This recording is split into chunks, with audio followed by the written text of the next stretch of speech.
तर आपल्याला या ठिकाणी क्वेश्चन नंबर 33 सॉल्व करायचा आहे, जो आहे if I is the moment of inertia, L is the angular momentum of a rotating body. Rotating body दिलेली, त्याचा आय आणि एल या गोष्टी दिलेल्या. आय मोमेंट ऑफ इनर्शिया आहे आणि L angular momentum. Then L square divided by 2I it is. तर हा क्वेश्चन 2020ला आलेला होता. तर त्याचं ए ऑप्शन आहे ट्रान्सलेशनल कायनेटिक एनर्जी, दुसरं ऑप्शन आहे रोटेशनल कायनेटिक एनर्जी, तिसरं ऑप्शन आहे लिनियर मोमेंटम आणि लास्ट ऑप्शन आहे टॉर्क.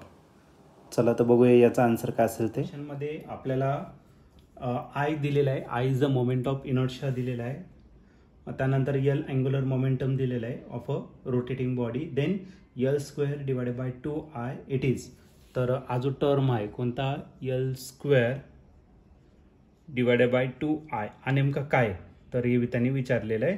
तर त्याचे 4 ऑप्शन आहे. तर 4 ऑप्शनपैकी फर्स्ट ऑप्शन आहे तुमचं ट्रान्सलेशनल कायनेटिक एनर्जी, दुसरं रोटेशनल कायनेटिक एनर्जी, तिसरं लिनियर मोमेंटम आणि लास्ट वन आहे तुमचं टॉर्क. ओके, असं तुम्हाला दिलेलं आहे. एक काम करू, आता याला सिम्प्लिफाईड करून घेऊ आणि सिम्प्लिफाईड केल्यानंतर आपल्याला समजेल नेमकं ये काय.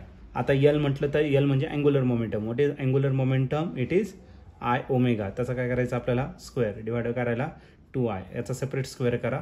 तर हा झाला I square omega square divided by 2I. I आणि इथला आय काय झाला, कॅन्सल. मग याला जर रिअरेंज केलं तर 1/2 राहील, हा 1/2 सेपरेट केला.